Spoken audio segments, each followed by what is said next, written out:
jalan istiqamah ini adalah jalan yang kita minta tiap-tiap hari dalam sembahyang kita dalam surah Fatihah. Setiap orang di kalangan kita minta istiqamah di jalan yang lurus ini. Jangan berbolak-balik. Kerana hakikat sebenarnya tuan-tuan, makhluk yang pertama yang meninggalkan istiqamah dan dia tak nak kita istiqamah adalah iblis laknatullah alaih. Hadirin dan rahmati oleh Allah, hari ini tuan-tuan, kalau iman kita kuat, dalam keadaan sempit pun, dalam keadaan tak mungkin kita nak tunaikan perintah Allah, kita akan mencari peluang dan ruang untuk tunaikan perintah Allah dan sunnah Nabi. Tuan-tuan yang mulia, sebab itulah kekuatan iman ini sangat penting.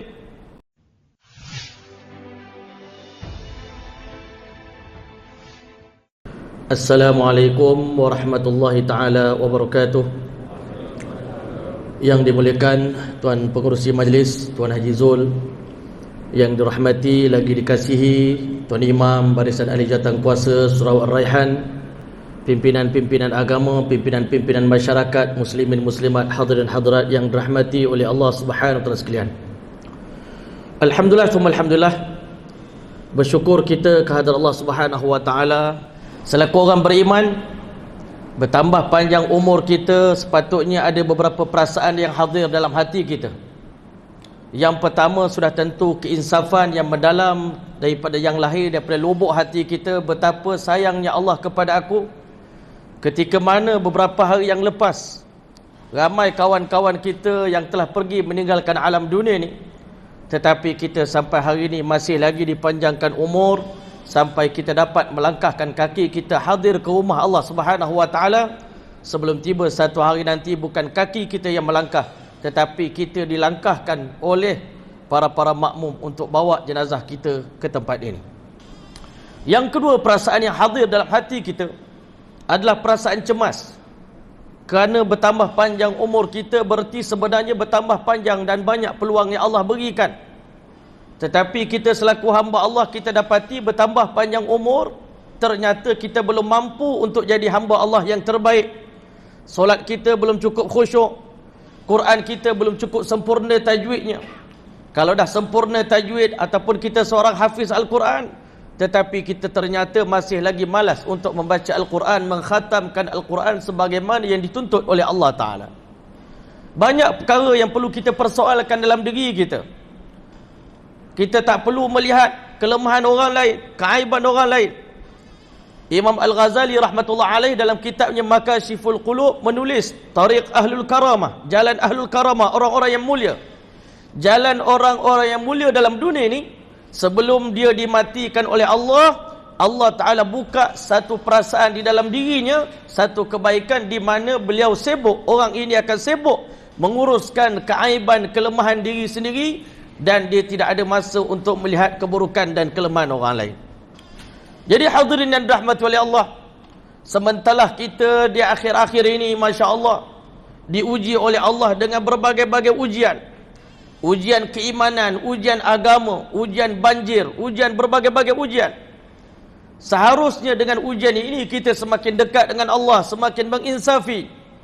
Adakah kita dalam redha Allah ataupun kita dalam murka Allah? Walaupun kita tak boleh menghukum sesiapa dengan keadaan ini, tetapi kita yakin ma asabakum min musibatin fabima kasabat aydikum wa ya'fu an katsir. Apa saja musibah yang menimpa kamu, kecil atau besar, itu disebabkan kejahatan, dosa yang dilakukan oleh tangan-tangan kamu. Sedangkan Allah Ta'ala telah memaafkan banyak kesalahan kita, telah dimaafkan oleh Allah, tidak diambil balasan oleh Allah. Yang Allah ambil balasan itu di saat ketika mana umat manusia telah pun melampaui batas. Jadi oleh kerana itu, ketika mana kita tengok pandemik ini berlaku, tuan-tuan, banyak kita lihat hati-hati orang beriman telah mula berubah. Bahkan termasuk diri kita juga, hati kita juga. Ada masa hati kita ni berbolak-balik. Ada masa bila berlakunya pandemik ni hati kita merasa cemas. Jangan-jangan peristiwa akhir zaman semakin dekat dengan kita.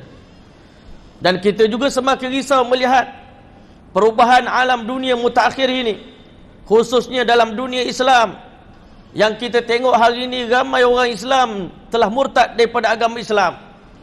Di akhir zaman ini ramai orang tanpa segan silu Mereka ini telah mengisytiharkan, Masya Allah, seakan-akannya mereka ini tidak ada masalah untuk mereka meninggalkan perintah-perintah Allah dan sunnah baginda sallallahu alaihi wasallam. Seakan-akan dengan pandemik ini perintah Allah yang besar jadi kecil, sunnah Nabi yang besar jadi kecil. Dan kita dapat lihat ramai manusia sekarang ini dengan berlakunya pandemik ini, Masya Allah, tuan-tuan yang mulia, ada di antara mereka yang meremehkan persoalan sembahyang. Tak ada masalah pun kita tak datang sembahyang Jumaat kerana ini arahan kerajaan. Kerajaan tak bagi kita sembahyang Jumaat, kerajaan tak bagi kita sembahyang rapat.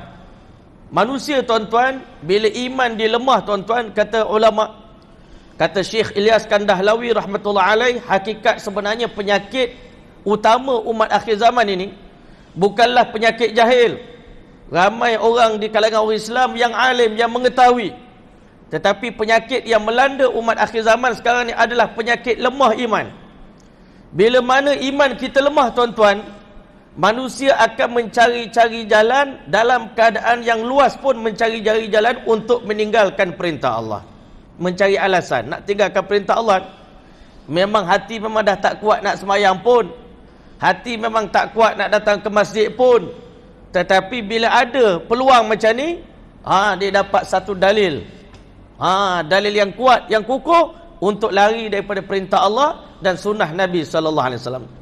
Sebaliknya, satu orang yang kuat imannya kepada Allah, yakinnya kepada janji Allah, yang mana hakikat sebenarnya, tuan-tuan, jalan istiqamah ini adalah jalan yang kita minta tiap-tiap hari dalam sembahyang kita, dalam surah Fatihah. Setiap orang di kalangan kita minta istiqamah di jalan yang lurus ini. Jangan berbolak-balik. Kerana hakikat sebenarnya, tuan-tuan, makhluk yang pertama yang meninggalkan istiqamah dan dia tak nak kita istiqamah adalah Iblis laknatullah alaih. Iblislah makhluk yang pertama yang meninggalkan istiqamah. Beribu tahun dia ibadat kepada Allah, sampai sebahagian ulama kata tak ada ruangan dalam muka bumi ini yang tak pernah disujud, dijejaki oleh Iblis laknatullah alaih.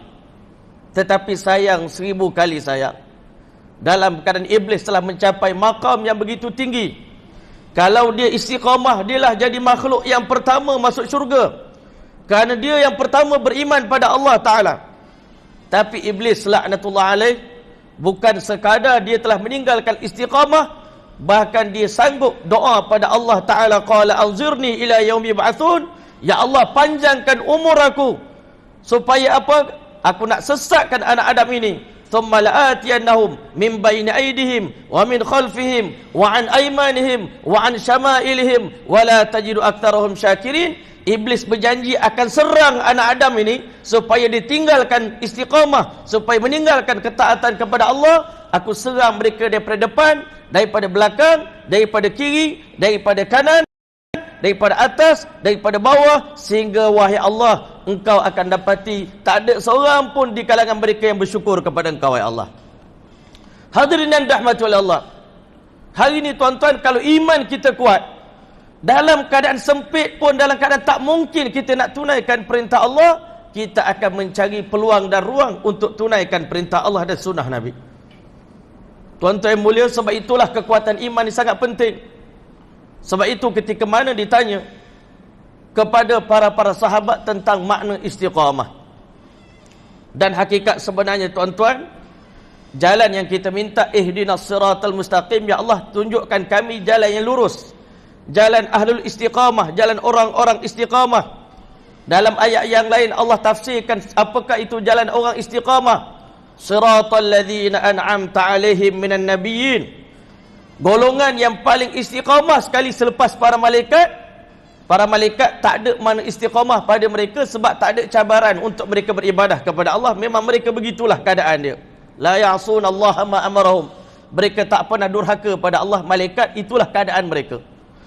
Tetapi istiqamah ini ada pada manusia. Sebab manusia ni ada nafsu, ada musuh, ada syaitan yang boleh melemahkan kekuatan iman kita, yang boleh melemahkan keyakinan kita, yang boleh melemahkan amalan kita.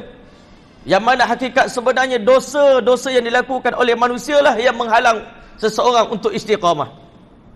Tuan-tuan yang mulia, golongan yang paling istiqamah dalam dunia ini adalah siratal ladzina an'amta alaihim, golongan yang engkau bagi nikmat. Ulama kata syarat nak dapat istiqamah, kita kena rasa nikmat dan lazat manis dalam beribadat. Macam mana hari ni kalau kita tanya orang betapa istiqamahnya seorang pemancing, Masya Allah. Seorang kaki pancing, dia istiqamah memancing, tuan-tuan. Anak bini pun dia sanggup tinggal, tuan-tuan. Kan? Orang lain sedap peluk bini di rumah, tuan-tuan. Tapi tukang pancing, kaki pancing sanggup pergi tengah laut, tuan-tuan. Dengan ombaknya lagi, dengan panasnya lagi, dengan nyamuknya lagi, dengan pacatnya lagi. Orang nak buat kerja dunia pun kena istiqamah. Apatah lagi nak buat kerja agama, apatah lagi nak buat kerja akhirat. Haitsuma tastaqim, kata seorang penyair, di mana saja kamu istiqamah, yuqaddir lakallahu najahan, Allah Taala akan takdirkan kejayaan untuk kamu. Satu orang yang istiqamah dalam urusan dunia pun dia akan berjaya. Walaupun dijual benda kecil je, kita tengok satu orang kadang-kala penjaja di tepi jalan istiqamah jual jagung, tuan-tuan. Hari-hari jual jagung. Orang lalu mesti ada jagung kat situ. Sampai orang akan teringat nak beli jagung, mesti pergi ke situ. InsyaAllah satu hari nanti dia jadi penjual jagung yang berjaya. Sebab ada istiqamah. Sebab itu Nabi-Nabi inilah golongan istiqamah. Berhadapan dengan berbagai-bagai cabaran, berhadapan dengan berbagai-bagai ujian, datanglah sebesar mana pun kerajaan yang menghalang para Nabi dalam berdakwah, tuan-tuan. Tuan-tuan yang mulia, para Anbiya alaihi wassalatu wassalam tak pernah meninggalkan tanggungjawab yang Allah telah berikan kepada mereka. Sebab itulah hadirin dan rahmati oleh Allah SWT sekalian, jalan para Nabi ni golongan yang paling istiqamah dalam berdakwah. Kalau kita tengok Nabi kita Muhammad sallallahu alaihi wasallam, sewaktu ditawarkan oleh kaum musyrik ke Mekah, wahai Muhammad, seandainya engkau berdakwah ini semata-mata kerana kamu banyak hutang dan kamu ni risau sangat tentang hutang kamu, menyebabkan kamu hari ini keluar daripada rumah kamu mengajak manusia kepada agama baru ini. Seandainya engkau berdakwah ni kerana nakkan harta, jama'na laka malan, kami akan himpunkan harta untuk kamu sehingga kamu jadi hatta takunu aktsarana malan, sehingga kamu jadi orang paling kaya di kalangan kami yang paling banyak hartanya. Seandainya wahai Muhammad engkau berdakwah ini, wahai Muhammad, semata-mata kerana kamu tergila-gilakan satu orang perempuan untuk kamu kahwin dengannya, maka kata orang Arab jahiliah ni, tuan-tuan, zawwajnaka, kami akan kahwinkan kamu dengan mana-mana wanita yang kamu nak, sehingga kamu akan mencapai apa yang kamu inginkan. Seandainya kau berdakwah di wahai Muhammad, nak tunjuk istiqamahnya Rasulullah sallallahu alaihi wasallam, semata-mata kamu nak jadi pemimpin di kalangan kamu, kamu gilakan jawatan, maka kami kata para sahabat, sawadnaka, kami akan lantik kamu menjadi golongan yang masya-Allah, kami akan lantik kamu jadi ketua. Sebab itu nak dapat istiqamah, siratal ladzina an'amta alaihim, golongan yang mendapat nikmat. Nabi-Nabi ni dah dapat nikmat dalam dakwah, dia tak akan tinggalkan dakwah. Sebagaimana seorang tukang pancing sudah dapat nikmat, Masya Allah, Masya Allah, kadang-kadang kita orang ni, Alhamdulillah, Allah Ta'ala bagi kita ni menyantuni, sama dengan Tuan Haji Zul, menyantuni para-para bikers, tuan-tuan, Masya Allah. Orang tengok kita naik motor ni, tuan-tuan, Masya Allah, memang letih, tuan-tuan, naik motor ni. Jalan jauh-jauh, pergi sampai ke Thailand, sampai ke mana-mana, tuan-tuan, memang letih. Tapi bila dah seronok, dah dapat nikmat, tuan-tuan yang mulia, kita istiqamah, teruskan perjalanan kita. Sebab apa? Dah seronok. Sebab itu syarat nak istiqamah kena an'amta alaihim, golongan yang telah mendapat nikmat. Dalam solat tahajud, orang nampak Masya Allah daripada bangun tengah malam ketika mana orang lain sedang tidur, baik kita tidur. Tetapi untuk ahli tahajud, tuan-tuan, kenikmatan mereka bukan lagi pada tidur, tetapi kenikmatan di malam hari adalah pada ketika mana mereka dapat bangun malam bersujud di hadapan Allah Ta'ala. Sama juga dengan tuan-tuan hari ini, dapat istiqamah sembahyang berjemaah walaupun dalam hujan, datang juga. Ini sebab apa? Dah dapat nikmat, dah dapat kebahagiaan, dah jadi hobi, ibadat dah jadi hobi, sehingga kalau tinggal tu Masya Allah terketa-keta kita, tuan-tuan. Bila dah jadi seronok, dapat nikmat, barulah kita akan istiqamah sebagaimana para nabi was-siddiqin, Abu Bakar As-Siddiq radhiyallahu ta'ala anhu. Sebab itulah ulama kata, satu orang yang istiqamah ni, tuan-tuan, iblis tak boleh berkawan dengan dia. Iblis tak boleh pergi dengan orang istiqamah ni, tuan-tuan. Kalau orang tak istiqamah, syaitan ada peluang untuk sesatkan kita, untuk gagalkan kita. Dia tahu kita ni ini hangat-hangat tai ayam je, iblis kata ni. Bulan puasa je dia handal. Dia ni wali pada bulan puasa. Lain pada bulan lain semua dia habislah, lingkuplah, masya-Allah. Jadi iblis dia tak peduli orang macam ni, tuan-tuan. Iblis sangat takut kalau kita istiqamah. Sebab itu iblis tak boleh sesatkan para nabi. Iblis tak boleh sesatkan Sayyidina Umar bin Khattab radhiyallahu ta'ala anhu.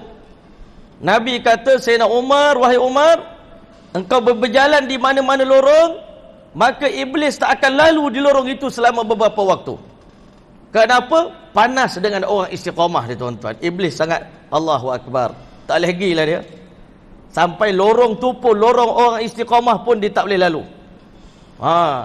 Begitu hebatnya Sayyidina Umar bin Khattab radhiyallahu ta'ala anhu.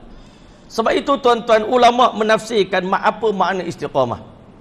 Hari ni kalau kita cerita-cerita, ustaz, kalau kita jumpa budak-budak muda, ustaz doakan saya istiqamah di jalan Allah, ustaz, ya, insya-Allah, amin, kita doakan. Tapi apa makna istiqamah? Menurut ulama hakikat, dia kata istiqamah itu adalah hiyal wafa'u bil uhud, menunaikan janji yang kita janji pada Allah Ta'ala. Itu makna istiqamah. Yang kita janji pada Allah, inna salati wa nusuki wa mahyaya wa mamati lillahi rabbil alamin, la syarika lahu wa bidzalika umirtu wa ana awwalul muslimin. Ya Allah, sesungguhnya inna salati, seluruh solat yang kami kerjakan, ibadat yang kami kerjakan, wa nusuki, dan pengorbanan harta benda yang kami limpahkan, yang kami korbankan di jalan-Mu ya Allah, wa mahyaya, seluruh hidup kami, wa mamati, dan mati kami lillahi rabbil alamin, kami nak bagi untuk Allah Tuhan semesta alam. Bahkan orang istiqamah ni, dia dah ada cita-cita nak mati di mana. Orang istiqamah ni, tuan-tuan, dia bukan sekadar bercita-cita nak istiqamah dalam ibadat. Sebab itu ulama-ulama mufassirin menafsirkan, kenapa tiap-tiap kali Allah cerita tentang innal ladzina kafaru, Allah Ta'ala akan sebut khalidina fiha, orang kafir akan kekal dalam neraka selama-lamanya. Sementara orang beriman pula, innal ladzina amanu wa amilus solihat ulaika hum khairul bariyah jazaohum 'inda rabbihim jannatu 'adnin tajri min tahtil anhar khalidina fiha abada. Orang kafir datang ke dunia 60 tahun, tapi kenapa kekal dalam neraka selama-lamanya? Orang beriman pula datang ke dunia pun 60 tahun juga beribadat pada Allah, tapi kenapa balasan syurganya selama-lamanya? Kenapa, tuan-tuan? Kerana niat dia, tuan-tuan. Niat dia, azam dia untuk istiqamah. Sehingga ulama kata orang beriman ni, kalau ditakdirkan akhirat tak ada, syurga neraka tu tak ada, kematian tak ada, orang beriman akan tetap semayang sampai bila-bila. Tak berhenti. Tak akan berhenti. Sebagaimana hari ni kita makan tak ada berhenti. Ada orang tanya, sampai bila nak makan, ustaz? Selagi kita hidup kita makan, kan? Sama dengan ibadat. Sepatutnya tak perlu tanya sampai bila nak semayang, sampai bila nak jadi baik. Ada setengah orang, bila buat jahat dia boleh istiqamah, bila buat baik sekejap je, mudah sangat mengajuk, tuan-tuan. Mudah sangat pecah hati. Orang panggil guna istilah pecah hati. Bila buat baik mudah pecah hati. Itu iblis rosakkan dia, tuan-tuan. Sepatutnya sebagaimana kita hari ni istiqamah buat kerja jahat, orang maki hamun pun kita tak kisah, orang kata macam-macam pun kita bangga pula dalam buat kejahatan. Kenapa bila buat kebaikan sikit je kena tegur dengan orang? Kadang-kadang orang bukan tegur beria sangat, orang tegur tu nak betulkan kita, kesilapan kita supaya kita jadi lebih baik. Tapi kenapa di jalan kebaikan mudah sangat kita berasa hati? Masya Allah.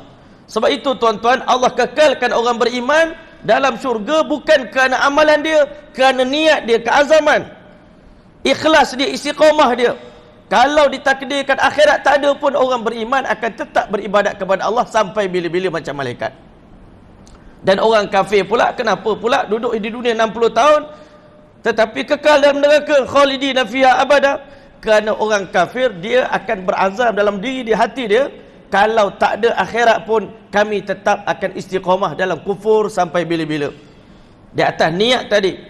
Sebab itulah, tuan-tuan, dinamakan istiqamah itu adalah menunaikan janji. Janji kita dengan Allah. Nak hidup dan mati untuk Allah. Hidup dan mati kita, harta kita, masa kita, nyawa kita untuk Allah.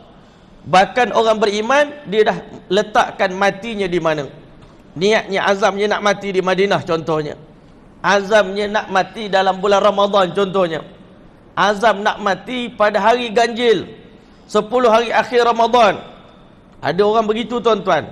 Dia dah letakkan kematian yang macam mana dan dia berdoa kepada Allah nak mati dalam keadaan itu. Ini orang istiqamah tuan-tuan. Orang istiqamah, yang dinamakan istiqamah itu menunaikan janji seluruhnya. Wa mulazamatis siratil mustaqim, dan berterusan di atas jalan yang lurus. Jalan yang lurus ini tuan-tuan, tak salah saya, kata Imam Ahmad atau kita kata Imam Ibn Qayyim Al-Jauzi, yang memilih jalan yang lurus ni tuan-tuan di kalangan manusia ni tak ramai. Tak ramai. Hak memilih jalan ke neraka, jalan ke syurga ni Nabi kata dia lurus dan mudah. Jalan ke syurga ni di straight je, macam highway, straight je tuan-tuan, dan mudah pula perjalanan dia. Jalan ke neraka ni tuan-tuan, dia bengkang-bengkok dan penuh dengan liku-liku tuan-tuan. Susah pula nak masuk neraka ni, sebenarnya susah sangat. Allah bukan senang-senang nak masukkan kita dalam neraka. Sebab itu hari ni kita pernah banyak posting dalam Facebook kita tak? Nak masuk ke syurga free ya Allah, buat percuma je tak? Tapi nak masuk neraka kena bayar. Tapi peliknya manusia ni hak kena bayar, hak susah. Susah payah menunggu nak masuk ke tempat-tempat maksiat tuan-tuan. Masya Allah. Satu hari tuan-tuan, seorang kawan saya ni, dia bawa saya pergi ke kelab malam di Kuala Lumpur tuan-tuan, nak tengok suasana lah. Maulana pergi tengok. Saya nak tunjuk kat Maulana ni tempat kerja kita orang sebelum ni. Sekarang ni dia dah berubah dah, hijrah dah tuan-tuan. Saya kata beratur dia orang. Beratur Ustaz Maulana. Kena bayar ke bang nak masuk? Oi, mahal Maulana nak masuk tu. Kan? Mahal-mahal macam ni pun ada orang nak masuk. Oh, ada Ustaz Maulana. Kan? Dia orang dah dapat kesedapan di dalam tu, kelazatan di dalam tu, dah dapat nikmat di dalam tu. Tuan-tuan, bayar pun kita sanggup. Sedangkan untuk masuk syurga tuan-tuan, syurga yang begitu mahal. Syurga yang mana nilainya tuan-tuan tak boleh dibanding dengan dunia ni. Seketul batu kerikil dalam syurga lebih berharga daripada dunia dan seisi-isinya. Allah nak bagi kepada orang yang taat kepada Allah, dan percuma. Percuma tuan-tuan. Ibadat kita ni bukan bayaran pada taat kita. Bukan semayang kita ni jadi bayaran untuk mahar kepada syurga tuan-tuan. Tidak. Kita masuk syurga free je. Cuma ibadat itu Allah nak tengok. Allah Ta'ala nak tengok je. Ada sikitlah usaha daripada dia. Tapi sebenarnya dia masuk syurga bukan kerana usaha dia tadi. Kerana rahmat kami nak masuk dia ke dalam syurga. Allah masukkan kita ke dalam syurga secara percuma tuan-tuan. Itu dinamakan dia ni menunaikan janji dan dia beristiqamah di jalan yang lurus. Itu makna istiqamah. Bi riayati hadith tawassut fil umuri kulliha. Dalam masa yang sama, ketika mana dia istiqamah di jalan Allah, dia senantiasa memilih jalan pertengahan. Jangan melampau-lampau sangat juga. Kadang-kadang kita nak menuju ke jalan akhirat, jangan sampai tinggal dunia pula. Jangan sampai tak nak kerja pula. Orang istiqamah ni dia pertengahan. Kan? Masya Allah. Dalam segala urusan, sawaun kana diniyan au dunyawiyan, pertengahan dalam urusan agama dan pertengahan dalam urusan Masya Allah duniawi. Masya Allah, pertengahan juga. Jangan melampau-lampau, jangan ekstrim. Orang istiqamah ni dia istiqamah untuk diri dia, tapi dia tak paksa orang lain. Yang masalah kita hari ni, kita mampu istiqamah, kita tengok orang lain tak istiqamah, kita nak paksa orang lain istiqamah macam kita, tak boleh tuan-tuan. Hatta bini kita pun kita boleh paksa. Kita boleh tahajud, dia tak boleh tahajud, kita doakan untuk dia, kita kejut dia. Tapi tak boleh memaksa orang lain untuk istiqamah macam kita. Tapi kalau kita boleh istiqamah tuan-tuan, sangat hebat. Ulama-ulama yang dulu, orang-orang soleh jadi wali Allah kerana istiqamah tuan-tuan. Kita hari ni sampai hari ni tak jadi wali ni, kenapa? Kerana tak istiqamah. Sampai hari ni tak boleh jadi wali. Kalau kira ibadat tu bukan kata lebih sangat dia orang tu. Dia orang cuma puasa Isnin Khamis je. Dia orang jadi wali berkat dia puasa hari putih je. Kadang-kadang dia jadi wali berkat dia sembahyang tahajud beberapa rakaat tiap-tiap malam. Dia istiqamah baca Quran sejus satu hari. Nak kata lebih sangat, kita pun boleh buat. Tapi beza kita dengan wali-wali Allah ni tuan-tuan, kita tak mampu istiqamah, mereka mampu istiqamah. Saya teringat suatu tuan guru saya dulu di Pakistan, Mufti Abdul Rauf Ghaznawi, orang Afghanistan. Dia kata saya istiqamah tiap-tiap malam daripada maghrib sampai isyak saya baca Quran. Saya tak akan buka kitab-kitab lain. Satu hari dia kata mudir madrasah datang nak jumpa dia, prinsipal datang, pengetua datang nak jumpa dia. Dia kata minta maaf tuan, sekarang waktu saya baca Quran. Jadi tuan nak bercakap dengan saya, tunggu saya habis baca dulu. Tunggu kat luar. Saya baca sampai habis. Habis baca baru boleh sembah. Ini tuan-tuan beza. Orang istiqamah, orang ada disiplin. Dia tak kira siapa. Sekarang waktu kita beribadat kepada Allah, tak akan tinggal. Macam Nabi kita sallallahu alaihi wasallam, tiap-tiap malam bangun sembahyang tahajud sampai bengkak kaki. Kalau sampai tahap bengkak tu maknanya memang lama dan tiap-tiap malam Nabi buat. Baru boleh bengkak kaki. Kalau setakat kita di ibadat tuan-tuan, tak pernah merasa lagi bengkak kaki kerana sembahyang tahajud. Bengkak kaki kerana benda lain banyak kita insya-Allah. Kan? Jatuh motor, kan? Tergelecoh, tergeliat kaki, main bola tuan-tuan, main takruk. Kan? Ini istiqamah kita. Sahabat Nabi dia istiqamah dalam ketaatan pada Allah. Minan Nabi Siddiqin wasyuhada'i wassalihin, jalan orang-orang soleh. Orang soleh ni semua istiqamah tuan-tuan. Dan dia katakan wa ay yajma baina ada'i ta'ah wa ijtinabil ma'asi. Orang istiqamah ini dia menghimpunkan di antara menunaikan ketaatan kepada Allah dan juga menjauhkan maksiat. Buat taat pun kena istiqamah, tinggalkan maksiat pun kena istiqamah juga. Jangan tinggal sekejap-sekejap. Kan? Ada orang di tension, sebelum ni tak pernah hisap rokok, tapi kerana tension punya hal, dia ambil rokok hisap banyak-banyak tuan-tuan. Habis istiqamah dia tuan-tuan. Jangan kerana marah punya pasal hilang istiqamah, tak nak. Kita nak istiqamah walau apa keadaan sekalipun. Dan istiqamah ni tuan-tuan satu benda yang sangat payah untuk kita dapat. Sebab itu ulama kata, apakah amalan yang menolong kita ni untuk istiqamah? Kan? Amalan yang menolong kita untuk istiqamah ni tuan-tuan, ulama kata adalah yang menolong kita istiqamah adalah berkat kita berdakwah. Bila kita ajak orang tuan-tuan, kita ajak orang datang ke masjid, insya-Allah kita istiqamah datang ke masjid. Kalau kita istiqamah ajak orang baca Quran, kita orang pertama akan diberikan kekuatan untuk baca Quran. Kalau kita selalu cerita hal tahajud pada orang, Allah Ta'ala akan bagi kekuatan untuk istiqamah dalam tahajud.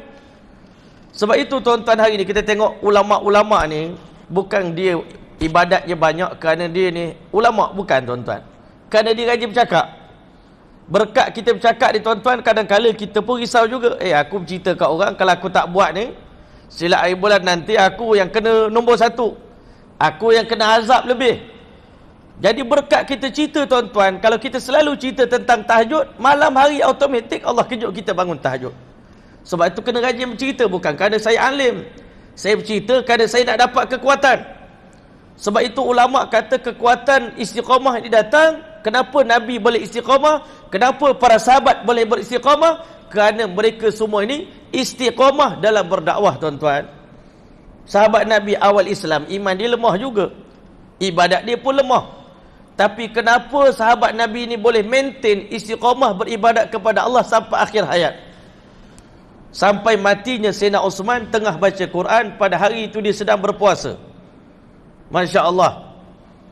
Dan Nabi SAW pun mendidik para sahabat supaya istiqamah. Sampai bila turun ayat fastaqim kama umirt. Kan? Satu orang sahabat tegur Nabi, laqad syibta ya Rasulullah, nampak gaya rambut Nabi ni dah tumbuh uban. Nabi ni orang handsome tuan-tuan. Sahabat Nabi duk perhati wajah Nabi ni, perkembangan wajah. Macam kita lah tuan-tuan, jadi ustaz, kita buat apa pun semua orang perhati. Ustaz hari ni kan lain macam, nampak muda 20 tahun pula ni. Kan orang perhati kita tuan-tuan. Semua orang tegur. Sahabat Nabi ni tengok Nabi sebelum ni tak ada uban, tiba-tiba tumbuh 16 uban tuan-tuan di kepala Nabi.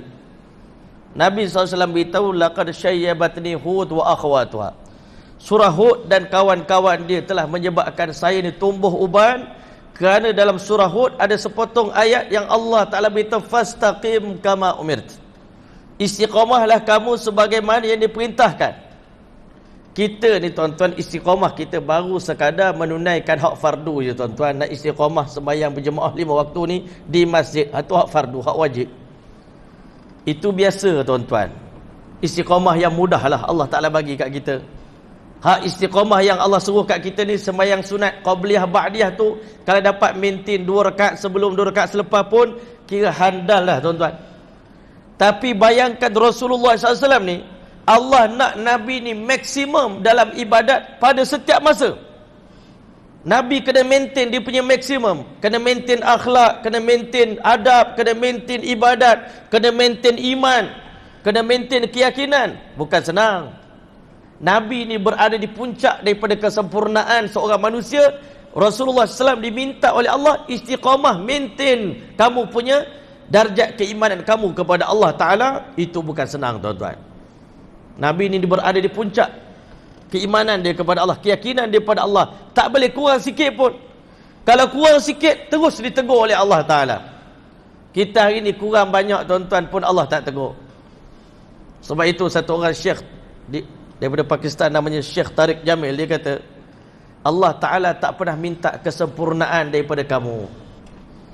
Kalau Allah minta sempurna dari kita, memang tak ada di antara kita yang sempurna dalam ibadat kepada Allah.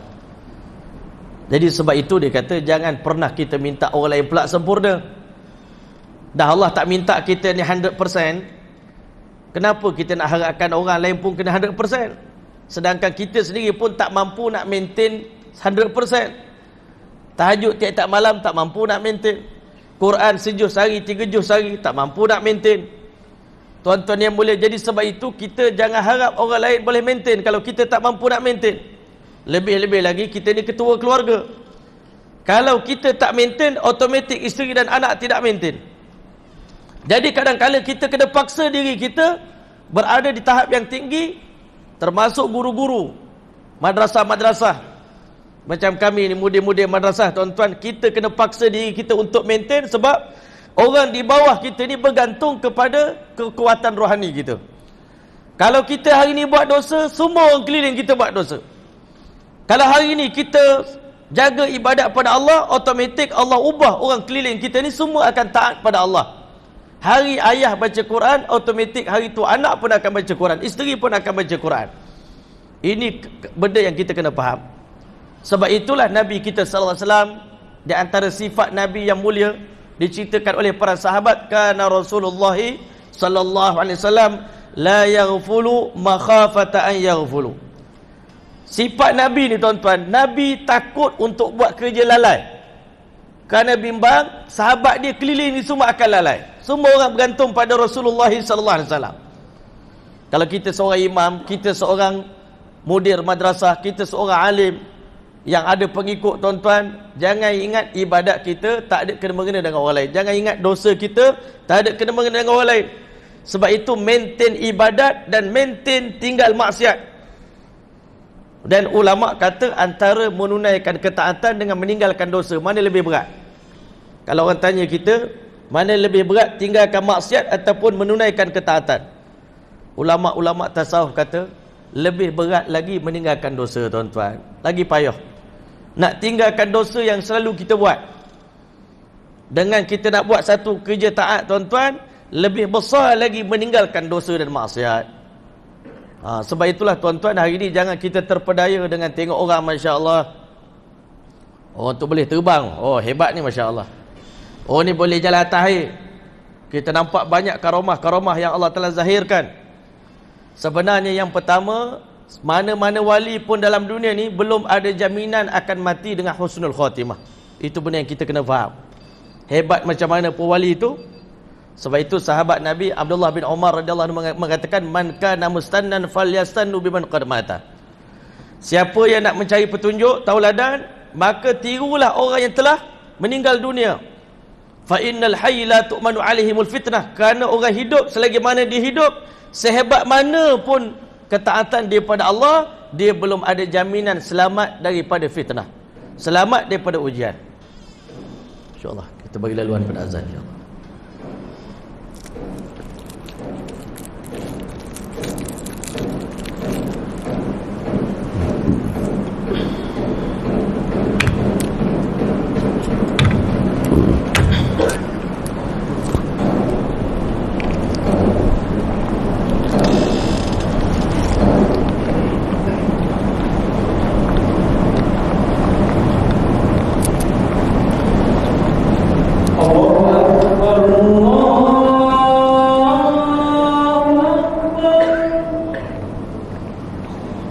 Allahu Akbar. Allahu Akbar.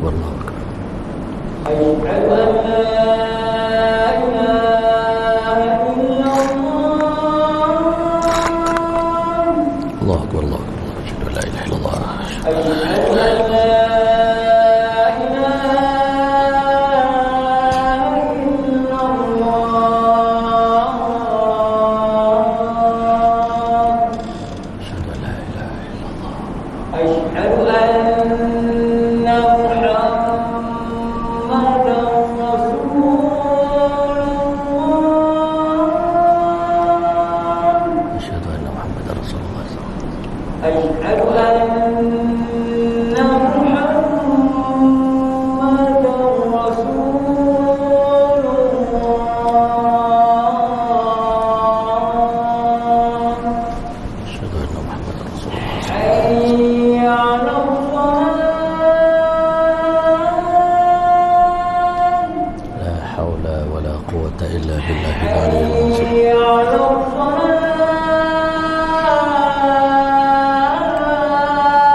سيدنا محمد الوسيلة والفضيلة والشرف والدرجة العالية الرفيع وبعث مقام محمود. Jadi tuan-tuan muslimin muslimat yang dirahmati oleh Allah SWT sekalian, hakikat sebenarnya golongan mustaqim, golongan yang istiqamah ini adalah para nabi dan para sahabat ridwanullahi ta'ala alaihim ajma'in. Kerana istiqamah mereka telah diakui oleh Allah Subhanahu wa taala. Allah Ta'ala ketika mana menurunkan perintah-perintah Allah dan larangan-larangan Allah kepada manusia ni, Allah Ta'ala perintahkan kita untuk taat kepada Allah sampai mati dan tinggalkan maksiat sampai mati. Wa'bud rabbaka hatta ya'tiyakal yaqin. Sembah Tuhanmu sampai datang kematian. Selagi mana belum mati dalam iman, selagi mana belum mati dengan husnul khatimah, kita tak boleh merasa aman dan tenteram terhadap keadaan diri kita. Jangan rasa puas hati dengan diri sendiri, dan jangan rasa puas hati dengan sesiapa pun, sebab dia pun dalam ujian daripada Allah Ta'ala. Kerana hati manusia ni boleh berbolak-balik dalam waktu-waktu yang tertentu, tuan-tuan. Hati manusia ni mudah sangat berpatah balik, berbolak-balik. Lebih-lebih lagi kalau kita pernah menjalani kehidupan yang buruk di masa lampau. Kita nak mati dengan husnul khatimah. Idza aradallahu bi'abdin khairan, Nabi kata bila Allah nak berikan kebaikan pada satu orang hamba dia, ista'malahu, Allah telah akan gunakan dia sungguh-sungguh untuk kerja agama, kerja kebaikan, hatsumma yaqbidahu alaih, dalam keadaan dia tengah sibuk buat kerja kebajikan itu, Allah cabut nyawa dia. Ini yang kita harapkan daripada Allah, dan belum ada jaminan. Selalu kita dengar kisah satu orang, Masya Allah, dalam keadaan sakaratul maut, menghadapi sakaratul maut, satu orang alim, dikatakan dia adalah Imam Ahmad bin Hanbal rahmatullah alaih, satu orang yang hebat. Dekat dia nak meninggal dunia, ketika mana ditalkinkan kalimah la ilaha illallah, dia kata belum lagi. Masya Allah, terperanjat ahli keluarga dia. Ini bukan imam biasa-biasa, bukan orang alim biasa-biasa, imam pengasas mazhab Hanbali, Imam Ahmad bin Hanbal, murid Imam Syafi'i. Tuan-tuan yang mulia, masa dia nak meninggal dunia, ditalkinkan la ilaha illallah, dia kata belum lagi. Sebelum dia diambil nyawa, tuan-tuan, Allah Ta'ala bagi peluang sekejap, dia diberikan sedikit kelepasan. Waktu itu ahli keluarga pakat tanya pada dia, wahai imam, wahai ayah, Kenapa waktu kami talqinkan kalimah la ilaha illallah engkau mengatakan belum lagi, Masya Allah. Dia kata ketika mana aku berada dalam keadaan sakaratul maut, iblis datang serang aku. Iblis ni bukan serang kita masa kita tengah sihat ni, alhamdulillah okey lagi.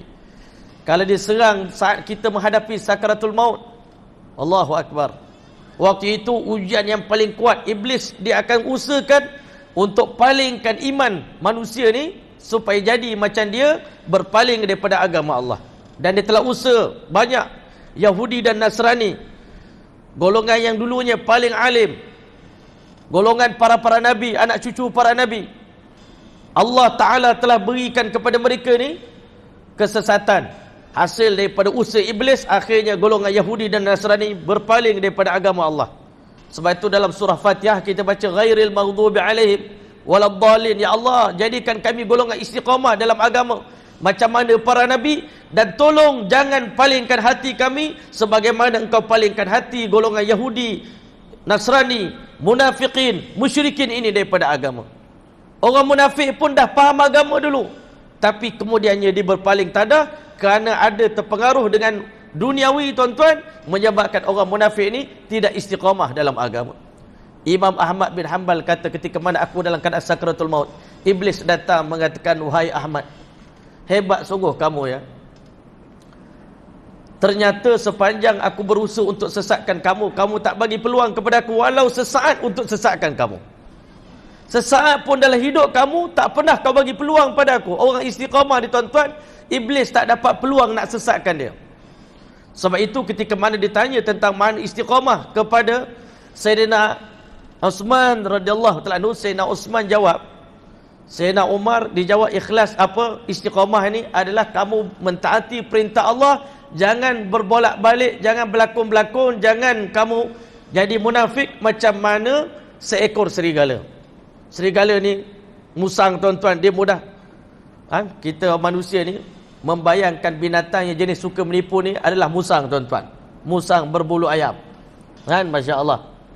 Tetapi tuan-tuan mulia, Sayyidina Umar kata orang yang betul-betul istiqamah ni, dia tak berubah. Dalam keadaan dia bersendirian pun tak berubah. Sebab itu ulama kata istiqamah ni ada 4 benda yang kita kena istiqamah. Yang pertama, istiqamah pada niat kita, azam kita. Sekarang ni apa keazaman kita, niat kita ni, tahun baru ni, tuan-tuan, tak berubah sampai mati. Niat kita sama dengan niat Nabi, maksud hidup kita sama dengan maksud hidup Nabi, kerisauan kita sama dengan risau Nabi, kebimbangan kita sama dengan kebimbangan Nabi, usaha kita kena sama dengan usaha Nabi. Itu dipanggil sama istiqamah dari segi niat. Yang kedua, istiqamah percakapan. Percakapan kita ni kadang-kadang berubah-ubah, tuan-tuan. Sekejap sebelum Covid dulu kita bercakap benda lain. Bila datang Covid, percakapan kita berubah pula. Bila Covid berpanjangan, berubah pula perkataan kita, tuan-tuan. Tak istiqamah dalam percakapan. Percakapan pun kena istiqamah. Kalau kita meyakini manfaat mudarat semua di tangan Allah, datang Covid pun manfaat mudarat pun di tangan Allah, habis Covid pun manfaat dan mudarat di tangan Allah. Tak berubah percakapan kita, keyakinan kita, iktikad kita pada Allah tak berubah. Ini orang istiqamah. Yang ketiga, tuan-tuan, istiqamah dalam amalan, perbuatan. Istiqamah dalam amalan ni yang paling payah, tuan-tuan. Kita selalu orang tengok kita, orang ramai tengok kita, masa tu rajin lain macam, tuan-tuan, bersemangat. Lagi pula ada kaum muslimat sekali pula, tuan-tuan, tu lagi rajin. Ada perempuan pula tengok kita, masa tu rajin dia lain macam, tuan-tuan. Orang yang, sebab itu, tuan-tuan, paling payah kita nak buang ni, syirkul khafi ni, syirik yang tersembunyi di dalam dada kita ni, bukan senang nak buang, tuan-tuan. Riak, ujub, takabur ni perasaan yang datang sendiri, tuan-tuan. Kita tak panggil, tak jemput, dia datang, dia datang. Sebab itu nak dapat istiqamah, kalau ditanya pada Sayyidina Umar, istiqamah itu engkau mentaati perintah Allah, jangan berubah-ubah macam mana berubahnya seekor musang, tuan-tuan. Bila ditanya kepada Sayyidina Uthman apa makna istiqamah, dia kata istiqamah itu ikhlas. Orang yang ikhlas pasti boleh istiqamah. Tapi kalau orang yang dalam hatinya ada nifak, ada munafik, tuan-tuan, dia tak boleh istiqamah, tuan-tuan. Dia hanya buat usaha sungguh-sungguh amalan masa orang ramai. Masa orang tak ada, dia tak buat, tuan-tuan. Depan pak mentua rajin, tuan-tuan. Pak mentua tak ada dia tuan-tuan. Ini bahaya. Sebab itu kita kena istiqamah dari segi niat, istiqamah percakapan, istiqamah dari segi amalan, dan yang paling payah sekali tuan-tuan, istiqamah dari segi ihwal, keadaan kita ni tuan-tuan. Ihwal kita ni, ada orang tengok dia ni sekejap begini, tak istiqamah. Masa kita tengah okey tu orang semua kagum dengan kita, tapi bila tengok macam ni pula, berubah pula dia. Jadi macam hilang pula hormat. Kenapa orang ni berubah-ubah tuan-tuan? Sahabat Nabi apa keadaan sekalipun tak berubah. Satu orang sahabat makan depan pembesar-pembesar Yahudi, jatuh beberapa biji nasi depan pembesar Yahudi. Orang kawan-kawan dia ni tengok Sayyidina Umar dikutip makanan tadi tuan-tuan, disinggung bau Sayyidina Umar. Wahai Amirul Mukminin, jangan malukan kita orang Islam. Kita memang lapar, datang daripada jauh berjalan ni, padang pasir musim panas. Tapi jangan tunjuk lapar sangat. Nanti orang anggap kita ni masya-Allah kebolo pula. Tamak pula, gelojoh pula. Sayyidina Umar kata apa? A'atruku sunnata habibi li ajli haulil humaqa. Patutkah aku tinggal sunnah kekasih aku kerana nak meraihkan orang bodoh-bodoh depan aku ni? Istiqamahnya para sahabat dia tak peduli. Hari ni kita nak meraihkan orang kafir, kadang-kadang bila kita pergi ke Eropah, kita sanggup tinggalkan pakaian-pakaian sunnah-sunnah Nabi ni tuan-tuan. Banyak orang amalkan sunnah Nabi. Tapi nak istiqamah dalam sunnah Nabi, di mana pun kita berada, kita tetap sama. Kita tak berubah, ihwal kita, kelakuan kita, keadaan kita tetap sama. Istiqamah ini yang paling payah sekali tuan-tuan. Istiqamah fil ahwal. Dan kadang-kala tuan-tuan, macam kita sebut tadilah, musim Covid datang. Berapa ramai orang yang dulunya istiqamah sembahyang berjemaah di masjid ni tuan-tuan. Allah Ta'ala kadang-kala datangkan susah dan senang nak tengok kita ni istiqamah ataupun tidak. Allah datangkan suasana susah. Ada masa tuan-tuan, time kita kaya, ada setengah orang, dia datang makin bersyukur, dia datang ke masjid. Tapi bila Allah uji dia dengan miskin, dia lari pada masjid. Dia kata Allah Ta'ala ni, saya makin dekat dengan dia, makin teruk saya kena uji. Orang lain berhijrah, Allah bagi kaya. Saya lepas hijrah jadi miskin. Ada orang disebabkan miskin, ditinggalkan jalan Allah Ta'ala. Ada orang pula terbalik. Masa susah, Masya Allah, istiqamah di masjid. Masa dah senang, duit banyak, kawan dengan orang kaya-kaya, tuan-tuan waktu itu dah tinggalkan perintah Allah dan sunnah Nabi. Sebab itu kita bukan kata masalah kaya atau miskin, tak ada kena mengena pun. Sebenarnya tuan-tuan, orang beriman dia tak terkesan dengan ihwal, dia terkesan dengan awamir. Orang beriman dia tak terkesan dengan suasana hujan ke, ribut ke, petir ke, banjir ke. Orang beriman tahu waktu semayang. Waktu semayang tetap semayang, tengah banjir pun semayang. Kadang-kadang kita tengok Masya Allah anak muda kita daripada unit amal, Masya Allah, semayang di mana pun dia nak semayang. Dalam air pun dia semayang. Sampai waktu semayang. Itu istiqamah. Ini kan seluar kotor. Alasan Ustaz ajak, jomlah masuk masjid. Kotor Ustaz seluar ni. Ustaz kata saya ada kain.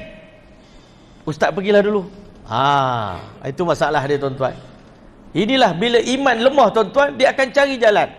Sebab itu istiqamah yang paling susah ni tuan-tuan, istiqamah dalam ahwal. Senang susah. Pengalaman baru ni, saya pergi ke Madinah tuan-tuan. Alhamdulillah 3 bulan. Ketika mana musim pandemik tu, Allah jemput kita menunaikan umrah tuan-tuan. Alhamdulillah, itu syukur pada Allah. Daripada 25 Ramadan sampai balik lepas raya haji, baru balik ke Malaysia tuan-tuan. Di Madinah saya jumpa dengan satu orang syekh tuan-tuan. Dia baru balik daripada negara Tanzania. Dia kata selama ini kita orang Madinah, kita ada satu perasaan kita ni yang terbaik, agama kita yang paling bagus sekali. Sebab apa? Madinah duduk tempat Nabi. Dan kita pergi ke Afrika dengan niat nak mengajar orang sana. Tetapi dia kata ada masa kita pergi ke negara orang ni tuan-tuan, kita belajar daripada dia orang. Dia kata orang Tanzania walaupun mereka miskin, susah, lapar, makan ni jarang sangat. Negara-negara Afrika ni, Ghana, saya pernah pergi ke Ghana tuan-tuan, tak makan 2-3 hari ni biasa tuan-tuan. Tetapi dia kata kemiskinan mereka tak kaitkan miskin ni dengan ketaatan pada Allah. Miskin bab lain, taat bab lain. Bukan berarti kita taat pada Allah, bila Allah bagi rezeki kat kita, kita taat. Bila Allah tak bagi rezeki, kita tak taat. Tidak. Bahkan dia kata satu-satunya negara yang pernah saya pergi, dia kata saya tak pernah tengok orang baca Quran menangis, orang dengar orang baca Quran pun menangis, melainkan di Tanzania. Di Madinah pun tak ada. Walaupun dia miskin, tapi agama dia tak terkesan dengan miskin dia. Hari ni kita orang Malaysia tanya soalan pada ustaz, kenapa ustaz makin saya hijrah makin saya susah? Baik, tanya pula soalan tu. Sebenarnya salah faham tu.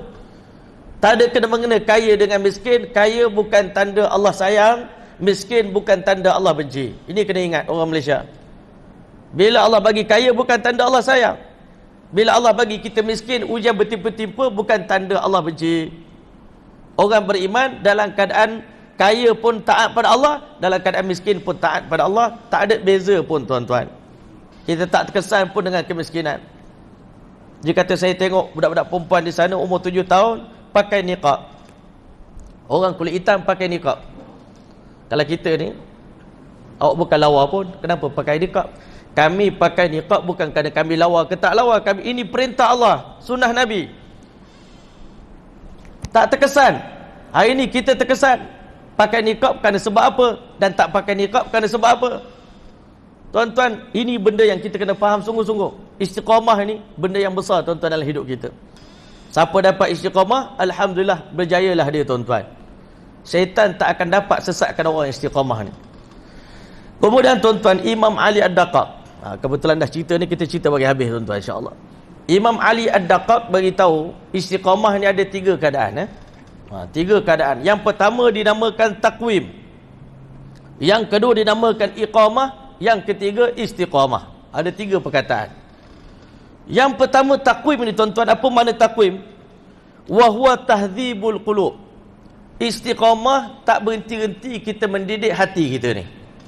Bukan senang nak didik hati ni time tengah marah. Sebab itu ulama kata akhlak manusia ni akan zahir akhlak yang teragung, akhlak yang paling mulia ni dalam 4 keadaan, 4 situasi. Nak tengok dia ni berakhlak ke, beradab ke tak beradab. Yang pertama sekali ketika marah tuan-tuan. Ketika marah. Bila marah ni boleh tak lagi istiqamah kita dengan adab kita, dengan akhlak kita, kan? Sekali cuba tak berjaya, cuba lagi mendidik jiwa kita. Maafkanlah dia, doakan hidayah untuk dia, balas keburukan dengan kebaikan. Bukan senang tuan-tuan. Time marah ni, time biasa-biasa boleh, tapi time orang buat kita marah tuan-tuan, kita kena latih. Pernah satu kali kami naik kereta dekat Cyberjaya tuan-tuan, seorang budak muda tu, dia corner tak tengok-tengok dah, pum dia langgar kereta kita. Hari ni budak-budak kata, ustaz nak suruh pukul ke? Kita jangan. Hari ni kita ubah satu benda, kita nak belajar. Kita belajar daripada Nabi. Nabi ni membalas keburukan dengan kebaikan. Apa kata hari ni dia langgar kereta kita, kita bayar duit pula kat dia. Saya pun tak pernah buat, tapi kali ni nak cuba buat. Sebab dia kena latih.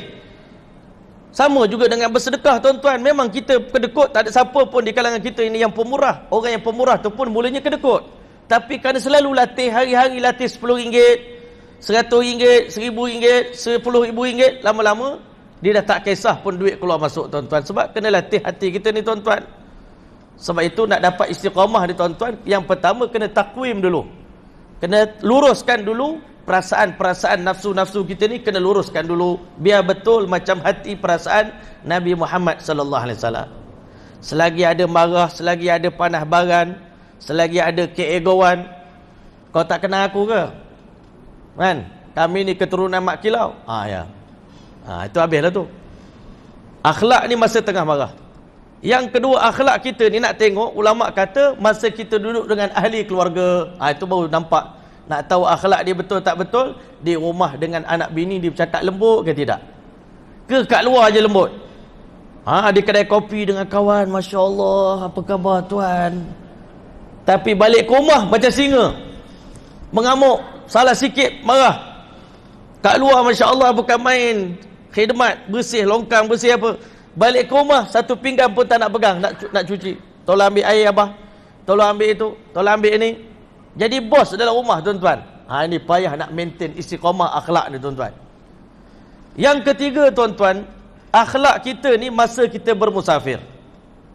Nak tengok akhlak ni betul tak betul, tengok Kalau kita bawa orang pergi umrah jadi mutawif tuan-tuan, kita jadi mutawif ni yang ada masa pening tuan-tuan.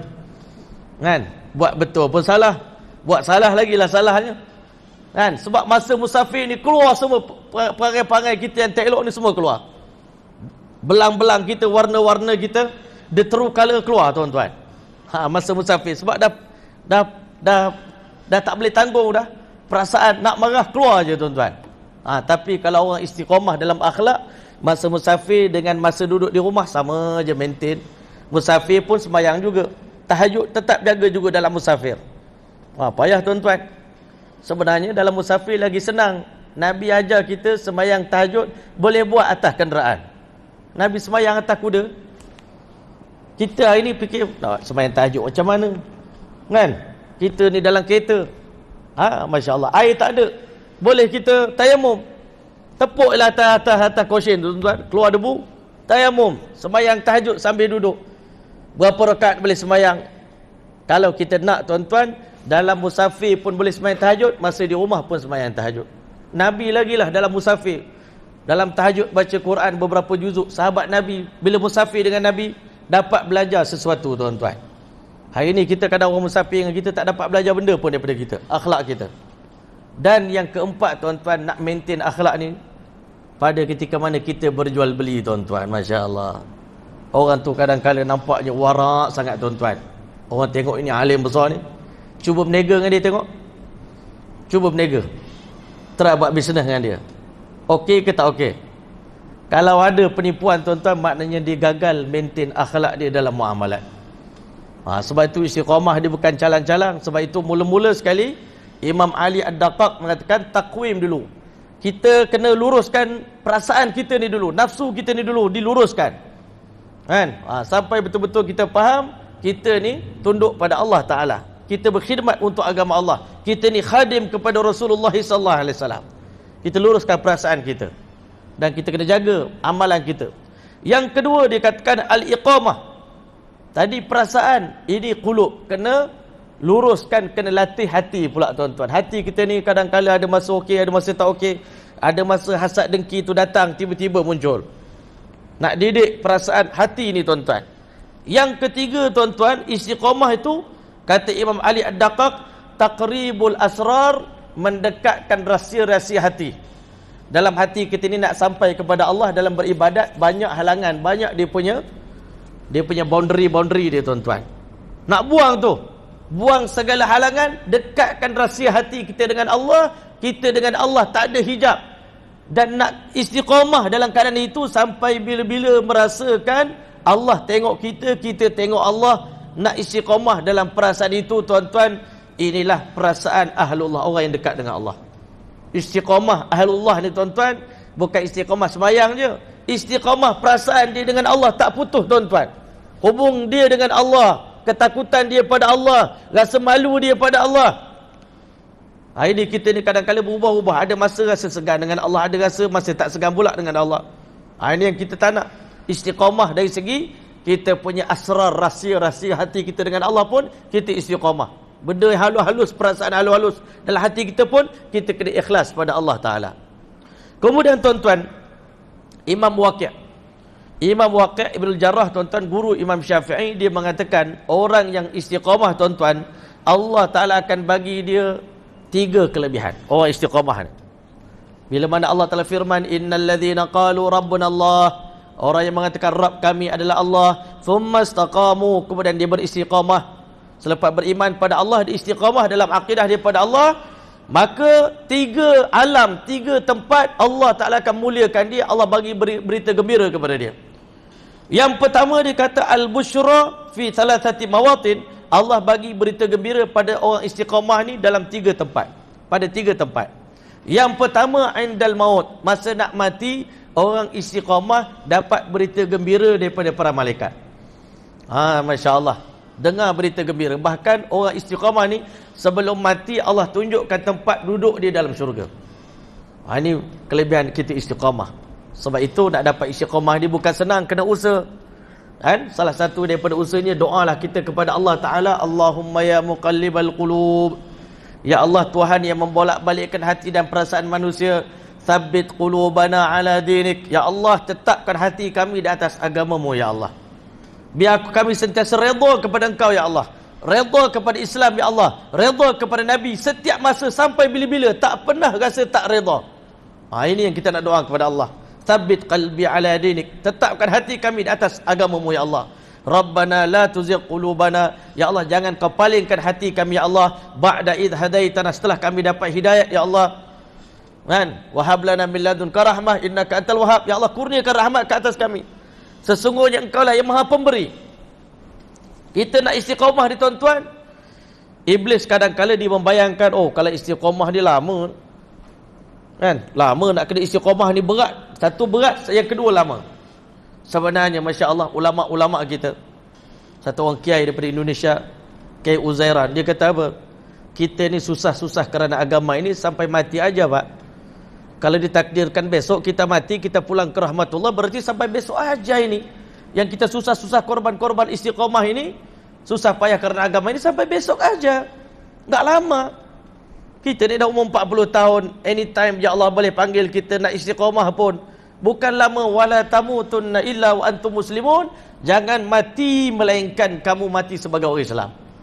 Dan para sahabat Nabi pernah beritahu dalam kata-kata mereka. Sahabat Nabi ni kadang-kadang percakapan mereka tu macam hadis juga tuan-tuan. Apa kata para sahabat Nabi? Falastu ubali. Kami tak pernah peduli, kata para sahabat.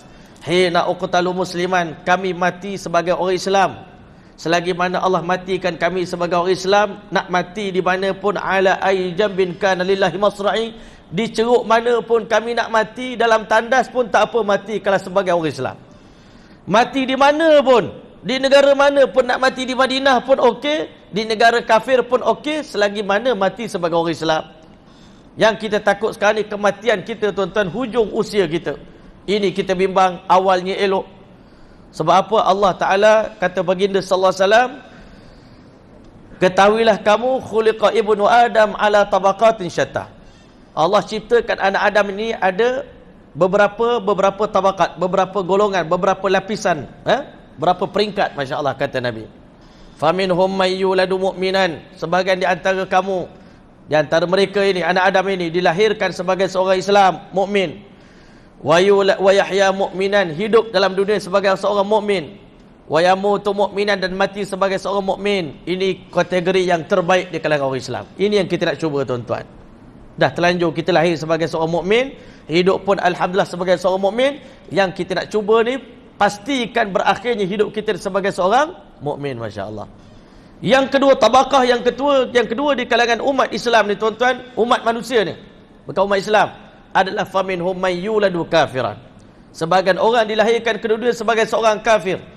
Wa yahya kafiran, dan hidup di dunia 60-70 tahun sebagai seorang kafir. Wa yamutu kafiran, dan akhirnya mati sebagai orang kafir. Ini golongan paling rugi sekali dalam dunia ni. Dan golongan yang ketiga, itu golongan para sahabat. Faminhum may yuladu kafiran, di antara mereka dilahirkan sebagai seorang kafir. Wa yahya kafiran, hidup di dunia bertahun-tahun sebagai seorang kafir, tetapi di penghujung hayat mereka Allah bagi hidayah kepada mereka, dan mereka istiqamah di atas iman sampai akhir hayat, maka Allah Ta'ala matikan mereka sebagai seorang mukmin, dan mereka jadi ahli syurga. Dan golongan yang paling kita takut, yang kita bimbang, jangan-jangan kita termasuk golongan itu. Orang beriman dia kena ada takut dan harap. Harap kita jadi golongan pertama, takut jangan jadi golongan keempat. Golongan keempat apa? Faminhum may yuladu mu'minan, dilahirkan ke dunia sebagai seorang mukmin. Wa yahya mu'minan, bertahun-tahun hidup di dunia, ayah didik jaga sembahyang, ayah suruh kita mengaji Quran, ayah didik kita dengan agama, tetapi disebabkan salah pergaulan kita, salah jalan yang kita tempuh, kita tak ambil jalan istiqamah tuan-tuan, kita terpengaruh dengan hasutan dunia, hasutan iblis, akhirnya wa yamutu kafiran, mati sebagai seorang kafir. Ini kita takut. Mudah je alasan nak murtad tuan-tuan. Saya kembali kepada agama nenek moyang saya. Dalam agama ini, saya ni dianggap sebagai dewi. Orang anggap dia dewi, dewa, habis. Tinggal Islam. Mudah sekali di akhir zaman ni tuan-tuan, umat Islam tinggalkan iman dengan begitu mudah sekali, berpagi-pagi sebagai seorang Islam dan berpetang-petang sebagai seorang yang kafir pada Allah. Tak ada istiqamah. Yabi'u dinahu bi'ardin minad dunya. Umat aku boleh jual agama Islam ni dengan ketulan-ketulan dunia. Tak ada istiqamah tuan-tuan umat akhir zaman. Sebab apa? Iman yang ada di dada kita ni iman warisan. Iman yang kita dapat secara percuma. Tak ada susah payah pun di atas iman ini. Sebab itu kita tak kisah pun iman kita, akidah kita tergadai ataupun tidak. Sebab itu hari ini kalau kita ikutkan COVID ni tuan-tuan, dengan banjir ni, ujian yang kecil saja tuan-tuan daripada Allah Ta'ala. Sahabat Nabi dulu, ada di antara mereka yang mengadu kepada Rasulullah sallallahu alaihi wasallam, ya Rasulullah, doalah kepada Allah, Allah bagi kemenangan pada Islam dengan segera. Nabi sallallahu alaihi wasallam beritahu, ketahuilah wahai sahabat-sahabatku, di antara umat-umat terdahulu ada di antara mereka yang kerana agama, kerana iman, mempertahankan iman, mereka disikat dengan sikat besi sampai tanggal daging-daging daripada tulang mereka, tapi mereka tetap istiqamah dalam agama. Ada di antara umat terdahulu sebelum kita yang digergaji sampai terbelah dua kepala di badan dia, bercerai badan tuan-tuan, tetapi mereka tak tinggalkan Islam. Kita dengar cerita Masyitah tuan-tuan, tukang sikat rambut, anak perempuan Firaun, dicampak anak dia 5 orang dalam api, dan dia pun terjun dalam api, tetapi dia istiqamah dalam agama walaupun terpaksa berhadapan dengan kematian. Hari ini kalau kita tidak buat usaha atas iman, tak buat usaha atas akidah kita, keyakinan kita pada Allah, orang tak paksa pun tinggal Islam, kita dengan sukarela tinggalkan agama ni tuan-tuan. Tak ada orang paksa pun, tak ada orang letak pisau pun, tak ada orang bagi amaran apa pun, tinggal dengan sukarela, gembira pula, bangga pula. Sebab apa tuan-tuan? Kita dapat Islam tanpa pengorbanan, tanpa susah payah. Sebab itu ulama kata, kenapa ayam betina masa sebelum dia bertelur tuan-tuan, dia ni penakut, dan dia tak heran pun apa berlaku. Orang keliling, anak ayam lain apa-apa, dia tak ada apa pun. Tapi kerana dia dah buat sedikit pengorbanan pada saat dia bertelur tuan-tuan, dia duduk di atas telur dia selama 22 hari, ketika mana orang lain sibuk kulu kilir, dia terpaksa tak makan, tak minum, tak berehat, tak cukup tidur, berkorban untuk telur dia. Sama kita dengan Islam ni tuan-tuan, dengan agama ni. Kalau kita banyak korban untuk agama, ketika mana orang lain sedang bersonok kulu kilir, kita mempertahankan agama, mempertahankan masjid, mempertahankan perintah Allah, mempertahankan sunnah Nabi. Tuan-tuan yang mulia, habis ayam tadi, telur tadi menetas tuan-tuan, Allah bagi 2 perasaan pada ibu ayam. Yang pertama, perasaan sayang yang mendalam kepada anak dia. Kalau kita orang Islam nak istiqamah dalam agama, kena susahkan agama ni. Lepas kita susah tuan-tuan, Allah bagi kita sayang agama. Orang yang sayang agama, dia tak akan tinggalkan agama ni. Banjir ke tak banjir ke, COVID ke tak COVID, tetap dia akan istiqamah sebab dah sayang tuan-tuan. Tadi kita rasa dah dapat kemanisan. Yang kedua, sayang. Dan yang kedua, ayam ni tuan-tuan, lepas menetas telur dia, Allah Ta'ala bagi dia sifat syuja'ah, sifat berani tuan-tuan.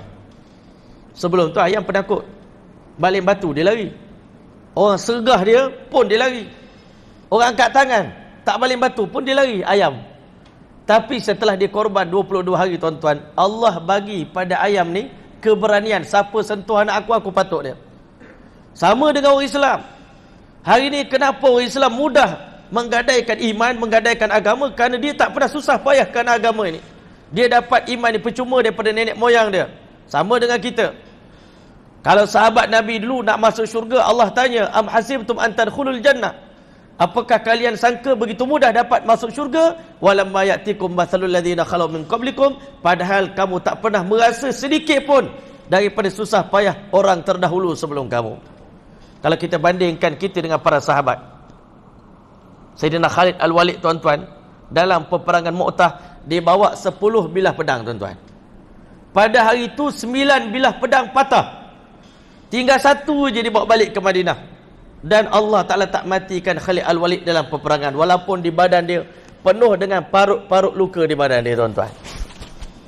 Kita hari ini kalau bangkit di pada mahsyar esok tuan-tuan, sebelah dengan Khalid Al-Walid, dia tengok di badan kita, tak ada satu pun parut dekat muka kau ni, dekat badan kau ni tak ada satu pun luka-luka ni nampak. Kalau ada pun kesan-kesan jatuh motor. Tuan-tuan, rasa-rasanya Berani ke kita nak menghadap Khalid Al-Walid? Nak berjumpa, nak bersembang dengan dia? Kalau kita nak bersembang, kena topik yang sama, tuan-tuan. Saya Alhamdulillah dalam peperangan Mu'tah berhadapan dengan tentera-tentera Romawi. Saya waktu itu habis badan saya luka, 9 pedang saya patah, 1 saya bawa balik. Allah Ta'ala kekalkan saya hidup kerana saya ni Saifullahil Maslulah, pedang Allah yang terhunus. Sebab Allah Ta'ala tak matikan saya di jalan Allah. Tapi hakikat sebenarnya, kalau ikut memang saya ni mati bila-bila dah. Kenapa Allah Ta'ala bagi saya yang mendalam kepada Khalid Al-Walid pada agama? Badan dia ni luka kerana agama, tuan-tuan. Kita hari ni, kenapa kita relax tengok agama Islam begitu begini, tuan-tuan? Kita kata bila Islam dalam keadaan bahaya, tuan-tuan, kita kata ini bukan kerja saya, ini Jabatan Agama punya kerja. Ini kerja Yadim lah, kerja orang dakwah, Yayasan Dakwah Islamiah. Ini kerja Tuan Qadi. Kita tak menganggap ini kebahagiaan daripada keperluan hidup kita, sebab kita rasa tak ada kena mengena. Macam kita nak dengar anak orang lain menangis tengah malam, tak ada pun rasa keinginan nak bangun, nak buat susu untuk dia. Tapi cuba anak kita sendiri, tuan-tuan, anak kita sendiri menangis, tak boleh tidur ayah ni. Mak dia nampak relax je, tidur mati pula tu mak dia. Ayah dengar anak menangis ni, tuan-tuan, anak pertama pula, Allahu Akbar, tak boleh jadi ni.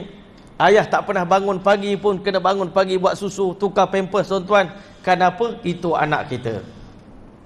Tuan-tuan yang mulia, kata Imam Waqi', sambung lagi, orang yang istiqamah dapat berita gembira yang pertama waktu mati, Allah Ta'ala hantar sekumpulan malaikat datang menghiburkan mereka, bagi berita gembira. Bahkan kata Nabi, dalam apa yang saya dengar daripada alim ulama cerita, pada hari mati Allah datangkan 60 orang malaikat datang daripada syurga Allah Ta'ala, membawa di tangan kanan mereka bunga-bunga raihan, dan mereka memikul sebuah kain kafan yang diperbuat daripada sutra yang begitu halus, disalut di lumur dengan kasturi yang bernama hanut, dibentangkan di tepi satu orang yang soleh, yang istiqamah, yang beriman pada Allah, yang menjaga agama Allah Ta'ala sampai akhir hayat dia. Tuan-tuan, malaikat tadi kata kami datang untuk memberi khabar gembira kepada Tuan. Dalam ramai-ramai umat Islam di dunia ni, Tuan adalah salah seorang calon ahli syurga. Maka malaikat tadi mula menceritakan nikmat demi nikmat syurga kepada orang tadi. Kami baru pergi syurga Tuan tadi, Alhamdulillah, dia punya tasik dia, dia punya kolam dia, bidadari dia, wildan dia, istana dia, kebun dia, buah-buah dia sedang masak ranum, tunggu Tuan masuk je. Tak lama dah Tuan ni nak masuk syurga Allah Ta'ala. Akhirnya, tuan-tuan, orang yang menghadapi sakaratul maut, kata Siti Aisyah, semua orang takut mati. Tak ada orang yang tak takut mati. Macam mana kita hari ni cakap semua orang takut bini, tak? Tak ada orang tak takut bini, semua orang takut bini. Sama juga manusia ni semua takut mati. Tak ada yang tak takut mati. Sedangkan Nabi SAW beritahu, man ahabba liqa Allah, siapa yang rindu nak berjumpa dengan Allah, ahabballahu liqa, Allah pun rindu nak jumpa dengan dia. Kan kita tanya hati dan perasaan kita, ada tak rasa rindu nak jumpa dengan Allah sekarang ni? Ada tak perasaan rindu nak jumpa dengan Rasulullah SAW di hati kita? Kalau sahabat Nabi, dia beritahu pada Sayyidina Osman, kata Nabi dalam mimpi dia pada hari dia meninggal dunia, dia tertidur pada waktu zuhur, dia bermimpi Nabi SAW bertanya pada Osman, wahai Osman, kamu berpuasa pada hari ini, sudikah kamu berbuka puasa dengan kami di dalam syurga, dalam taman syurga pada hari ini? Sayyidina Osman kata, aku ready wahai Rasulullah, saya sedia hari ini juga. Kalau kita betul-betul sayang pada Allah, sekarang pun Allah jemput, kita nak mati, tuan-tuan. Tapi kalau tak ada perasaan sayang, tuan-tuan, yang adalah hati kita cinta dunia, kita tak sanggup mati pada hari ini kerana kita takut nak meninggalkan anak dan isteri kita. Kita sanggup korbankan Allah dan Rasul. Sebab itu, tuan-tuan, Nabi kata begini, wahai Aisyah, semua orang takut mati, tapi orang beriman pada Allah, pada saat disingkapkan gambaran syurga depan mata dia, diberitahu pada malakul maut, sekarang cabut nyawa saya. Dan keindahan syurga menyebabkan perasaan sakit sakaratul maut tadi telah hilang, tuan-tuan. Sakit, tak sedar. Kenapa? Excited nak masuk syurga Allah Ta'ala. Mudah-mudahan Allah Ta'ala pilih kita, tuan-tuan, mendapat berita gembira daripada syurga sebelum kita mati. Yang kedua, tuan-tuan, berita dalam kubur. Tadi masa nak mati, malaikat datang bagi semangat, bagi sokongan. Yang kedua, tuan-tuan, pada waktu itu sokongan anak bini dah tak bermanfaat lagi dah. Tangisan anak isteri di keliling kita dah tak berguna lagi dah. Tapi sokongan daripada malaikat sebab kita dah masuk alam sana, itu diperlukan. Yang kedua tuan-tuan, dalam kubur malaikat datang bisik dekat telinga kita, alla takhafu wala tahzanu. Jangan kamu takut, jangan bimbang. Kita biasa tempat yang pertama kali kita pergi tuan-tuan, tak pernah pergi. Ini first experience tuan-tuan. Kita bila kita mati nanti, itu pengalaman pertamalah kita mati. Tak pernah lagi. Dan kubur itu pun yang pertama kita masuk. Kan? Kubur banyak kita pergi kubur, tapi kubur kita Allah dah tentukan 50,000 tahun sebelum kita mati, kubur kita dah ada dah tuan-tuan. Kata Imam Syafi'i, aku hairan tengok mereka ni gelak ketawa, sedangkan kain kafan mereka yang nak balut jenazah itu telah pun siap ditenun dan telah sampai di kedai, tunggu masa dia mati nak beli tuan-tuan. Tuan-tuan rahmatul Allah, masuk dalam kubur, malaikat kata jangan takut untuk menghadapi alam barzakh yang gelap ini. Kerana Allah Ta'ala akan layan kamu, Allah Ta'ala akan tukar kubur kamu menjadi taman syurga. Wala tahzanu, dan jangan sedih tinggal anak bini yang kamu tinggalkan. Kalau kita didik anak kita jaga semayang, kita didik anak kita jaga aurat, kita didik anak kita dengan akhlak. Tuan-tuan yang mulia, ketika mana Sayyidina Umar bin Abdul Aziz nak meninggal dunia tuan-tuan, orang kata, Umar, kamu ni kejam. Sebab apa? Kamu kaya raya, tapi kamu tak tinggal satu pun harta untuk anak-anak kamu. Dia kata, seandainya aku tinggalkan harta untuk anak-anak yang soleh, tak, seandainya aku tinggalkan harta untuk anak-anak yang jahat, maka dia akan gunakan harta aku ni untuk melakukan maksiat, bertambah lagi dosa aku dalam kubur. Tapi seandainya aku tinggalkan anak-anak yang soleh walaupun tanpa harta, Allah berjanji dalam Quran, wa huwa yatawalla salihin, Allah telah akan jaga anak-anak yang soleh. Sebab itu ulama dalam menafsirkan kisah perjalanan Nabi Khidir dengan Nabi Musa AS untuk naikkan sebuah tembok yang nak jatuh tuan-tuan, ulama kata apa special sangat amalan budak dua orang ni tuan-tuan, sampai Allah hantar dua orang Nabi untuk jaga harta dia tuan-tuan. Bukan senang. Allah hantar Nabi Musa dengan Nabi Khidir khas untuk jaga harta dua orang anak yatim. Maka ulama mufassirin menafsirkan, apa amalan yang menyebabkan Allah jaga anak cucu kita setelah kita tak ada, adalah kesolehan nenek moyang tuan-tuan, kebaikan nenek moyang ni. Kita hari ni jadi baik, jadi ahli masjid tuan-tuan, kerana nenek moyang kita dulu orang baik. Nenek moyang kita dulu wali-wali Allah. Nenek moyang kita dulu ulama-ulama. Sebab itu hari ni kita berdapat sembahyang berjemaah di masjid ni tuan-tuan, dapat istiqamah duduk dalam majlis ilmu. Maka ulama mufassirin menafsirkan perkataan wa kana abuhuma salihah, bapa kepada budak dua orang ni orang soleh. Sebab itu Allah jaga harta anak cucu dia. Ulama mufassir mengkaji, rupanya yang soleh itu bukan ayah dia, moyang yang keenam.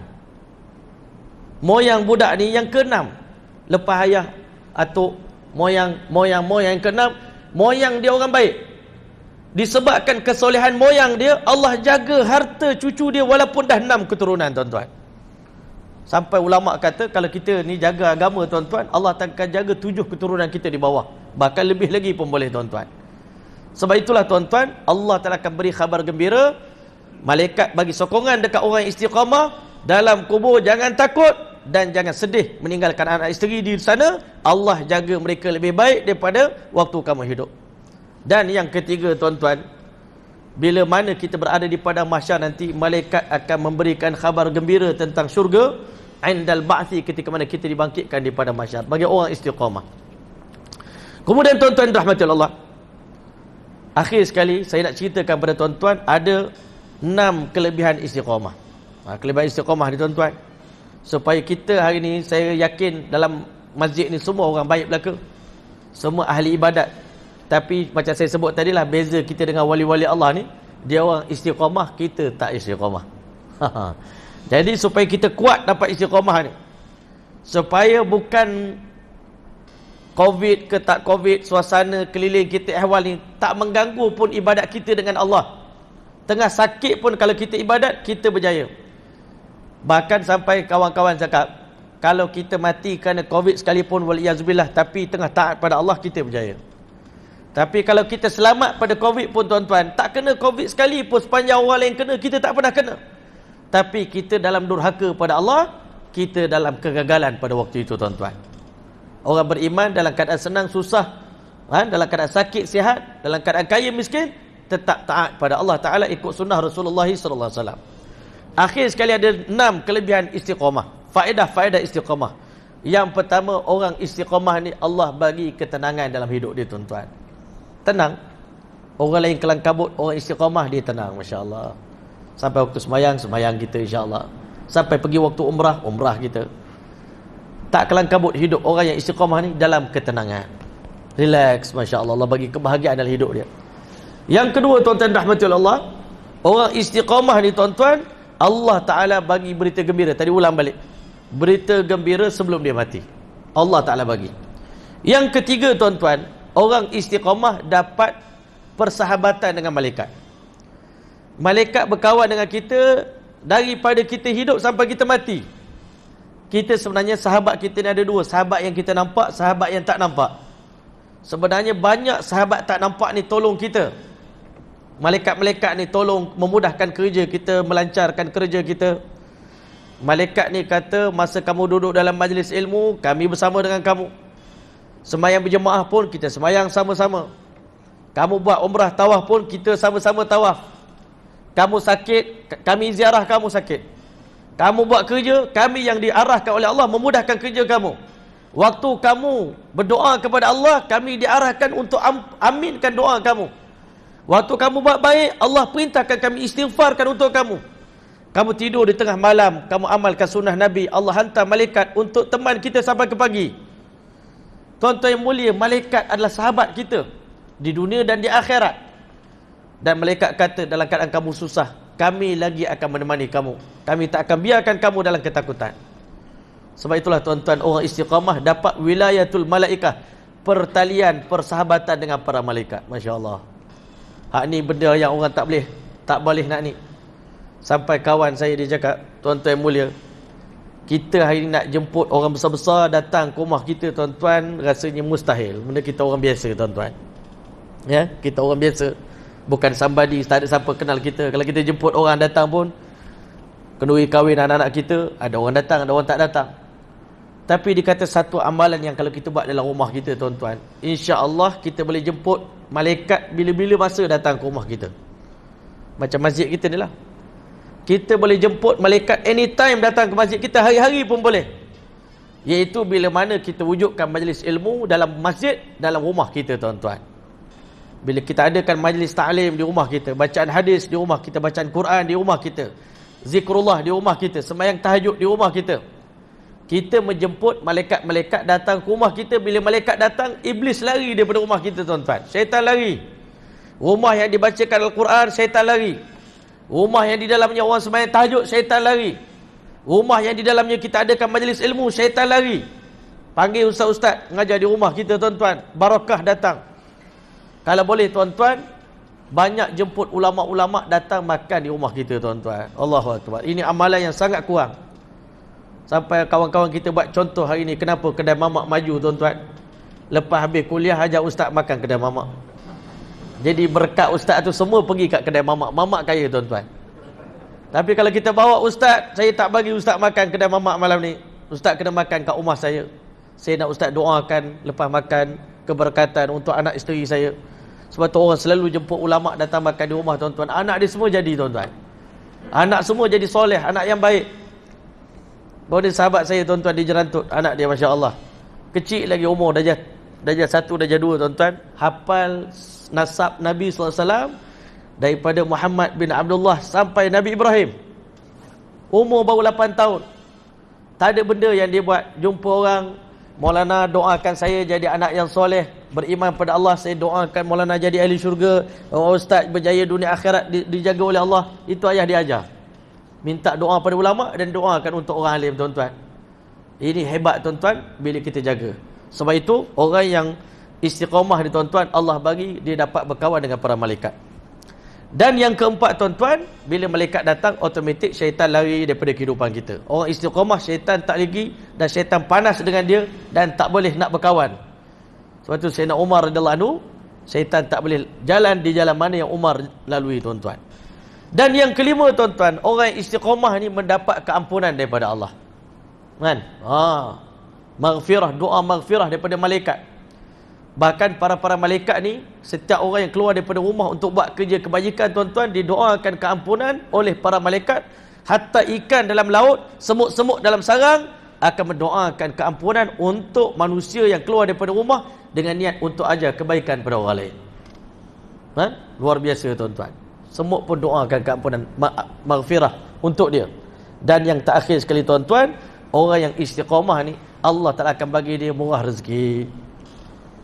Sebenarnya Masya Allah, istiqamah dalam dunia pun macam saya sebut tadi, nega istiqamah. Orang lain tutup, kita buka, tuan-tuan. Kan? Kalau kita tengok orang Cina-Cina, tuan-tuan, kedai dia bukan lawa sangat pun. Tapi sampai sekarang, daripada dulu dia menega jual barang, pen baju dia jual. Kan? Kalau dia jual pen baju, dia jual barang kecil-kecil aluh-aluh yang kita nak perlukan, ketik kuku. Sampai sekarang dia jual benda yang sama. Dia tak tukar-tukar, tuan-tuan. Orang Melayu kita ni 3 bulan nega kedai makan, lepas tu 3 bulan pergi tengok tak jalan, tukar pula berniaga lain pula. Tak istiqamah dalam satu benda. Dan dalam agama, dalam beribadat pun tak istiqamah juga, tuan-tuan. Sekejap okey, sekejap tak okey. Sampai anak bini kita boleh kenal, ini abang kau ni, dia tengah jos ni, tengah semangat ni. Kan, lain macam nampak dia hari ni. 3 hari lepas tu nampak KO pula, tuan-tuan. Tidur je dah panjang. Tuan-tuan. Jadi orang yang istiqamah ni akan dapat murah rezeki. Jadi kan itulah insya-Allah taala, mudah-mudahan sama-samalah kita berazam, bukan kita nak perli siapa-siapa, tetapi tajuk kita ni insya-Allah pandemik masya-Allah, pandemik COVID-19 ini, masya-Allah, istiqamah selepas berlakunya wabak ini benda yang sangat penting, tuan-tuan, kerana kita tengok di mana-mana pun di seluruh Malaysia terutamanya hari ini, kerana dah 2 tahun tak sembahyang Jumaat, 2 tahun tak sembahyang dengan berjemaah. Hari ni sampai hari ni bila masjid dah buka pun orang rasa macam masjid tak buka lagi.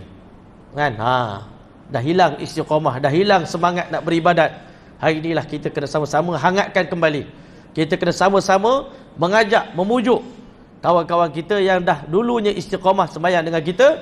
Hari ini kalau kita tengok dia jauh sikit daripada rumah Allah Ta'ala, inilah tanggungjawab kita, orang yang dah istiqamah ini, untuk kita belajar. Mudah-mudahan berkat kita ajak dia orang, Allah juga rezekikan kepada kita istiqamah. Sebab syarat nak dapat istiqamah, kita kena ajak orang lain ke jalan Allah Ta'ala. Mudah-mudahan Allah Ta'ala rezekikan kepada saya yang bercakap dan kepada tuan-tuan yang mendengar. InsyaAllah mudah-mudahan kita balik ke rumah, kita kena ajak anak-anak kita, kawan-kawan kita. Mudah-mudahan insyaAllah berkat kita mengajak, berkat kita berdakwah, Allah Ta'ala kurniakan istiqamah kepada kita semua insyaAllah, sebagaimana Allah kurniakan istiqamah kepada para nabi, para siddiqin, para syuhada, para salih insyaAllah. Amin, amin, rabbil alamin. Sekian daripada saya, aqulu qawli hadha wa astaghfirullahal azim li wa lakum wa lisairil muslimin wal muslimat fastaghfiru innahu ghafurur rahim. Wassalamualaikum warahmatullahi taala wabarakatuh. A'udzubillahi minasyaitonir rajim. Bismillahirrahmanirrahim. Allahumma ja'al jam'ana hadha jam'an marhuma wa tafarraqana min ba'di tafarruqan ma'suma wa la ta'al fina wa la minna syaqiyan wa la mahruma bimannika wa fadlika wa karamika bi rahmatika ya arhamar rahimin. Allahumma jammilna bil 'afiyati was salamah wa haqqiqna bit taqwa wal istiqamah wa a'idna min mujibatin nadamah fil hali wal ma'ali innaka ala kulli syai'in qadir. Wa sallallahu ta'ala ala khair khalqi Muhammad wa ala alihi wa sahbihi wasallam. Subhana rabbika rabbil izzati amma yasifun wa salamun alal mursalin walhamdulillahi rabbil alamin. Taqabbalallahu minkum.